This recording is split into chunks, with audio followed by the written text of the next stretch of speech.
It was a quiet night in the countryside of Stonington, Connecticut. The kind of night when the air is heavy, the roads are silent, and darkness spreads like an endless sea over the rolling hills and winding roads. In this stillness, firelight suddenly tore through the blackness. A passerby, driving along the desolate stretch, slowed his car when he noticed what looked like a brush fire. Concerned, he pulled over, grabbed his phone, and dialed 911. As he stepped out with a small fire extinguisher from his trunk, another vehicle arrived, a local fire chief, who had also spotted the blaze. Together they approached the flames, but as the fire chief aimed his extinguisher, something inside the fire caught his eye. It wasn't brushwood. It wasn't a tree. It was a shape, human in form, wrapped tightly and burning. His instincts told him instantly, this wasn't an accident. This was a crime scene. Carefully, he adjusted the spray of the extinguisher, angling it upward so the foam would fall gently instead of blasting directly. He knew he had to preserve what evidence remained. The flames slowly died out, revealing a sight that froze the men in place. What remained was a human body, charred and blackened beyond recognition. By the time Connecticut state troopers arrived, the road was shut down and the scene secured. Flashing lights bathed the woods in red and blue. Officers moved in with cameras, evidence markers, and quiet voices. Every detail mattered: how the body was positioned, what it was wrapped in, the surrounding ground. It was immediately clear this was not the place of death. The victim had been brought here, wrapped in layers of plastic, blankets, sheets, and duct tape, then set alight in an attempt to hide the truth. For the officers, the horror of the scene was matched only by its mystery. Who was she? Why had she been killed in such a brutal way? And most importantly, who had wanted to erase her so completely? Her body was transported carefully, every inch treated as fragile evidence. At first glance, she was unrecognizable, but the crime spoke loudly. The layers of wrapping meant planning. The burning meant desperation.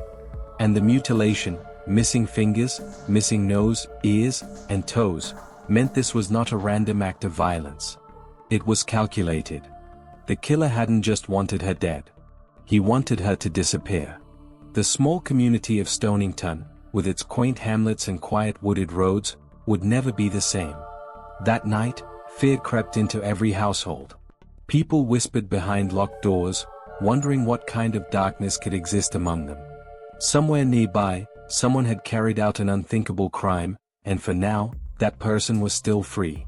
The victim could no longer speak, but her silence carried a chilling weight. The investigation had just begun, and the shadows of the countryside held secrets that were waiting to be uncovered. The morgue was quiet, except for the low hum of fluorescent lights that buzzed faintly overhead. The corridors smelled of bleach and steel, a sterile emptiness that clung to everything inside. Behind the double doors, inside the examination room, the young woman's body was laid out on the steel autopsy table. For many, the sight of her charred remains would have been unbearable. For Dr. Ira Kana, however, this was his battlefield, his place of truth. He had seen thousands of bodies before, but tonight was different. Tonight, the silence of the victim demanded answers. He pulled on his latex gloves with the precision of a soldier sharpening his weapon. His expression was unreadable, calm, yet focused, the kind of focus that only comes after decades of dissecting mysteries hidden in the flesh. The body never lies, he whispered under his breath. He had said those words so many times before that they felt like a ritual, a promise made between him and every victim who found their way to his table. The wrappings that once cocooned her, plastic, duct tape, blankets, sheets, had already been carefully catalogued by crime scene technicians. They sat in clear evidence bags at the side of the room, still smelling faintly of smoke. Whoever had done this had taken their time. The multiple layers weren't the work of someone panicking. They were the work of someone who planned, who calculated, who understood that fire would destroy what the plastic could not. But no matter how carefully a killer hides the truth, something always remains. Dr. Kana began with the external examination. Her body was blackened, skin peeling away in places where the fire had eaten the deepest. The features of her face were gone, melted into unrecognizable shapes. But he wasn't looking for beauty.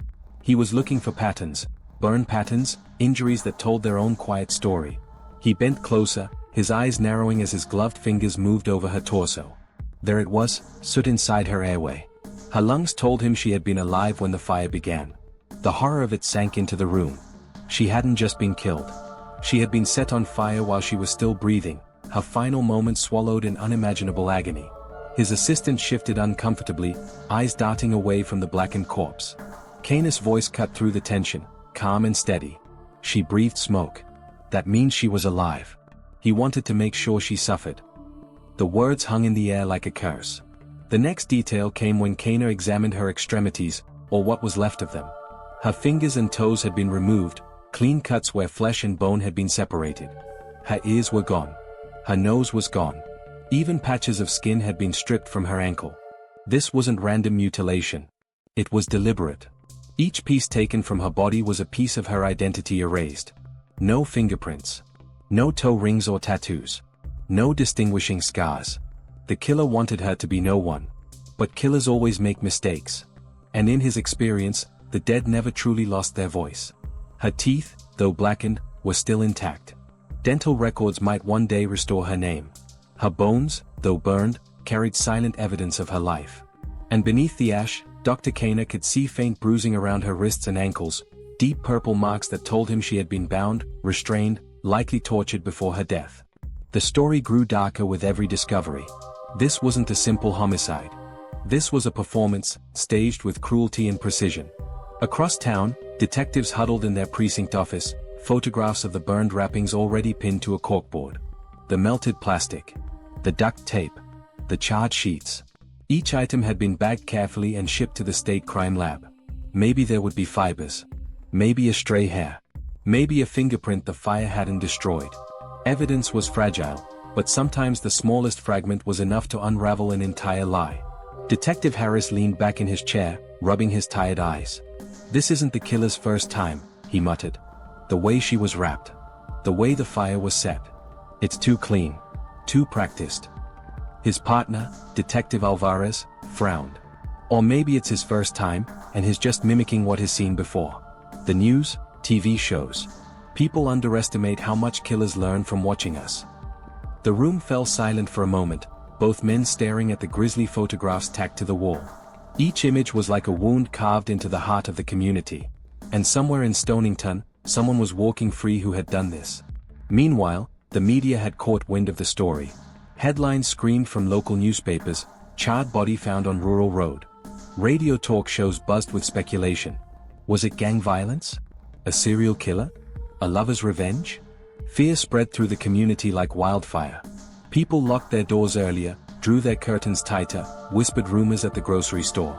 In a small town, evil stood out like blood on snow. Back at the morgue, Dr. Kana continued his grim work. His scalpel cut clean lines across her chest, opening the cavity. Inside, despite the fire's destruction, her organs remained partially intact. He studied them methodically, searching for signs, bruises on the lungs, tears in the tissue, fractures that suggested blows or restraint. His assistant noted everything, scribbling in the dimly lit room where the only sound was the hum of refrigeration and the soft scrape of instruments on metal. There was something about the way the front of her body had burned more severely than the back. Kana realized that she had been lying on her back when the fire started. The ground beneath her had shielded parts of her from the flames, preserving sections of her lower back. And in that preserved section, faint patterns of fabric were seared into her skin. Patterns that matched the sheet she had been wrapped in. Even in fire, even in mutilation, the body recorded its own history. Later that night, after hours of examination, Kana finally removed his gloves. His eyes were tired, but there was a quiet fire burning inside them. He looked down at the stitched body, no longer just remains, but evidence that would one day speak louder than the killer's silence. "She's telling us more than he wanted her to," he said softly, almost as though addressing her directly. Across the city, the detectives sat in their dim office, the crime board glowing under a single desk lamp. They pinned the latest report next to the photographs. The killer thought he had erased her. But now she had become more than a victim. She had become the spark of a hunt. The case was no longer just about identifying a body. It was about chasing a shadow that had dared to walk among them, hiding in plain sight. Stonington would not sleep easily again. And though the night outside was dark and silent, in the heart of the morgue and the minds of the investigators, a different kind of fire had been lit, one that would not die until justice was found. The killer believed he had turned her into nothing. But her story was only beginning. The night was heavy with rain when the detectives returned to the precinct. The windows rattled under the downpour, and the yellow street lamps outside bled halos into the darkness. Stonington was a small town, but that only meant its secrets were harder to keep hidden. Everyone knew everyone, or thought they did. Yet somewhere in this quiet landscape of winding roads and wooded hills, someone had committed a murder so vicious, so calculated, that even the seasoned detectives felt a chill each time they reviewed the photographs. Detective Harris leaned over the table, his tie loosened, his eyes fixed on the evidence board. The charred body, the wrappings, the burned sheet.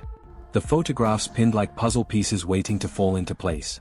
But every time he thought he saw a pattern, the edges shifted, refusing to lock together. She wasn't killed there, he muttered. The fire, the wrapping, it's a dump site. Which means the real scene is somewhere else. And somewhere out there is someone who thought they could erase her. His partner, Detective Alvarez, was flipping through the latest report from the crime lab. The lab had found traces of carpet fibers stuck to the melted duct tape. Beige, synthetic, common enough to belong in thousands of homes. But it was something. A thread leading away from the ashes. Alvarez read aloud, no fingerprints, no hair strands intact. Fire destroyed most organics. But they found adhesive residue on the sheets, like medical tape. He looked up, his brows furrowed. Why would he use medical tape under duct tape? Harris thought for a moment. Could mean access to medical supplies. Could mean he works in healthcare. Or maybe he stole it. Either way, it's not random. Meanwhile, in the morgue, Dr. Kana was piecing together his own truths. He had stayed late again, reviewing the x-rays of the victim's bones. Under the blackening of fire, hairline fractures whispered of a struggle. Her ribs showed signs of blunt force trauma. Her jaw, though badly burned, carried a small crack consistent with a heavy blow. She hadn't gone down quietly. She had fought, and she had paid for that resistance with pain. Kana dictated into his recorder, cause of death likely a combination of blunt force trauma and asphyxiation. Fire occurred post-mortem, but soot in the lungs suggests she was still breathing as the flames began. Mutilation likely post-mortem for purposes of obscuring identification. He stopped, staring at the x-ray one more time. She tried to fight. She didn't want to go. Back at the precinct, interviews had begun. Detectives called in missing persons reports from nearby towns. A handful of names came up, women in their 20s, last seen leaving work or stepping out for groceries, vanishing without explanation. Families sat under the harsh fluorescent lights of the interview rooms, clutching photographs of smiling daughters, pleading for answers. Every face was another possibility. Every tear was another reminder of what was at stake. One woman, her voice breaking, slid a photograph across the table. My niece, she's been missing for 2 weeks. She was only 23. She wanted to be a nurse. Harris took the photo, studying the young woman's features, the same light skin tone, the same age range. Could it be her? He didn't say it out loud. He couldn't, not until the dental records came back. But his silence was enough to make the woman start to cry. In the corner office, Alvarez was building a suspect list. Known offenders in the area, domestic abusers, men with violent records, drug dealers with grudges. But nothing matched the sophistication of this crime. This wasn't impulsive. This wasn't sloppy. This was someone who knew how to erase. Someone who planned. Someone who wanted control. The press conference only fueled the frenzy. Reporters crowded in, microphones thrust forward, demanding answers. The chief kept his words measured. We have identified the victim as a young woman between the ages of 20 and 25. We are pursuing all leads, but at this time we cannot release further details. We urge the public to remain calm and report any suspicious activity. Cameras flashed, questions flew, and in the back of the room Harris felt the weight of every unspoken fear pressing down on him. That night, after the press conference, Harris drove the long road back to the dump site. Rain slicked the asphalt, reflecting the red and blue glow of his cruiser lights. He stood in the silence, the smell of damp earth rising around him, and tried to picture it. The killer dragging her body here, wrapping her tight, lighting the match. Was he alone? Did he watch the fire burn, or did he walk away without looking back? The road stretched empty in both directions.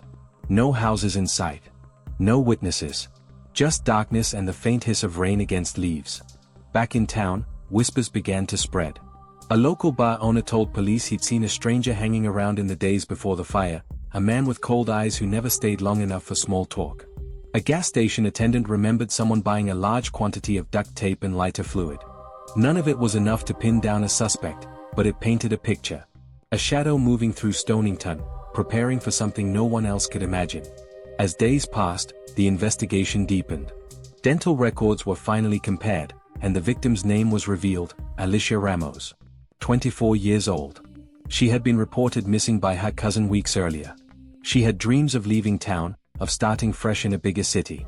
She had been working 2 jobs, one at a diner and one as a caretaker for the elderly. She was ambitious, hopeful, alive. And now she was ashes on a steel table. The revelation hit the detectives hard. Knowing her name gave the case weight, gave it urgency. She wasn't just a body anymore. She was Alicia. She had a family who loved her, a future that had been stolen. Harris taped her photograph to the center of the evidence board, the image of her smiling face glaring against the brutality of her end. "She deserves better than this," he said quietly. Alvarez only nodded. The search shifted focus. Who had known Alicia? Who had last seen her alive? The diner staff remembered her leaving work late one night. The elderly woman she cared for said Alicia had been distracted, worried about someone. A boyfriend? A stranger? No one could say for sure. But a neighbor reported seeing a dark SUV parked near her apartment the night she disappeared. That vehicle became their first real lead. The night they decided to pay him a visit, the tension in the squad car was heavy. Rain had stopped, but the clouds still hung low, pressing down on the dark woods. Delaney's house stood at the end of a gravel driveway, lights dim, the SUV parked crookedly out front. Harris and Alvarez exchanged a glance before knocking on the door. Delaney answered in a stained t-shirt, eyes bloodshot, jaw tense. His voice was rough. "What do you want?" Harris held up his badge. "Would like to ask you a few questions about Alicia Ramos." For the briefest flicker of a second, something changed in Delaney's face. His jaw tightened, his eyes hardened. It was gone as quickly as it came, replaced by feigned confusion. "Alicia? Haven't seen her in weeks. What's this about?" The interview was short, evasive.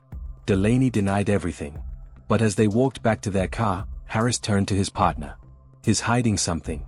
I can feel it." And somewhere deep in the woods of Stonington, the truth waited to be unearthed. The rain had stopped, leaving the town drenched in silence. The streets of Stonington glistened under the faint light of the moon, puddles reflecting the night sky like broken mirrors. Inside the precinct, the detectives sat surrounded by empty coffee cups and stacks of files, exhaustion carving lines into their faces. Yet they couldn't stop, not when the picture was finally beginning to form. Mark Delaney's name was no longer just a possibility. The fibers on the duct tape matched the carpet in his living room. Surveillance footage from a gas station showed him buying lighter fluid and rolls of duct tape just days before Alicia disappeared. And the neighbor's statement about the SUV placed him at her apartment the night she went missing. Piece by piece, the puzzle was falling into place. Still, suspicion wasn't enough. They needed proof, undeniable, inescapable proof. Forensics had finally processed the melted plastic from Alicia's wrappings. Traces of DNA were recovered, fragments that hadn't been destroyed by the flames. When the results came back, there it was, Mark Delaney's DNA, entwined in the evidence, binding him to the crime like shackles he could no longer escape. Detective Harris stared at the report, his hands trembling slightly as he held the paper. "This is it," he whispered. "This ties him directly to her body." Alvarez nodded grimly. "Then it's time." They prepared the arrest warrant.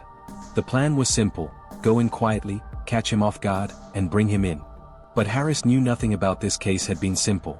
Night settled heavy over Delaney's property as the squad cars rolled silently up the gravel drive. Engines cut, doors opened with practiced stealth. Officers moved in with flashlights, their beams slicing through the shadows. Harris and Alvarez approached the front door, guns drawn, hearts pounding. The door wasn't locked. It creaked open under Harris's push, revealing a house that reeked of stale beer and gasoline. The living room carpet, beige, synthetic, a perfect match to the fibers found on the duct tape, spread out like a guilty confession underfoot. On the couch lay Alicia's missing necklace, its delicate chain glinting faintly in the flashlight beam. But Delaney wasn't in the living room. He was waiting in the back. The sound of a gun cocking froze them in place. His voice came from the shadows, hard and cracked like dry earth. "I knew you'd come." Harris turned slowly, flashlight beam cutting across the kitchen doorway. There he was, Mark Delaney, his eyes wild, his face pale, holding a pistol aimed squarely at them. His hands shook, not with fear, but with rage barely contained. "You think you know me," Delaney snarled. You think you know what happened? Alvarez kept his voice calm, steady. Put the gun down, Mark. We know you killed Alicia. It's over. Delaney's laugh was hollow, jagged. Over? You don't know anything. She thought she was better than me. She thought she could walk away. Nobody walks away. His voice cracked, revealing the raw wound of his obsession. I gave her everything. And she tried to leave me like I was nothing. The words hung heavy in the room. This wasn't just murder, it was possession, control, the twisted logic of a man who couldn't accept rejection. Harris stepped forward, careful, his voice low. She was 24, Mark. She had a life. Dreams. She wanted a future. And you took all of that because you couldn't let her go. That doesn't make you strong. It makes you weak. Delaney's grip faltered for the briefest second, his eyes flickering with conflict. But rage quickly drowned it out. He raised the gun higher, finger tightening on the trigger. The next moments blurred into chaos. A single shout, a flash of light, the deafening crack of a gunshot. Officers surged forward, wresting the weapon from Delaney's hand, forcing him to the ground. His screams echoed off the walls, incoherent, furious, but powerless now. Cuffed and pinned, he was dragged out into the night, swallowed by flashing red and blue lights. In the aftermath, silence returned to the house. Harris stood in the living room, staring at Alicia's necklace on the couch. He picked it up carefully, holding it in his hand as though it were the last piece of her the world had left. His throat tightened. He whispered quietly, "We found you, Alicia. You're not forgotten." The trial that followed was brutal but decisive. The evidence was overwhelming. The DNA, the surveillance footage, the testimony of neighbors, the necklace, the carpet fibers. Mark Delaney's attempts to twist the truth crumbled under the weight of cold, hard facts. The jury deliberated only briefly before returning their verdict, guilty of murder in the first degree. As the sentence was read, life without parole, Alicia's family wept, a mixture of grief and relief flooding their faces. Justice could never bring her back, but it could bring closure. It could mean that Delaney would never hurt another woman again.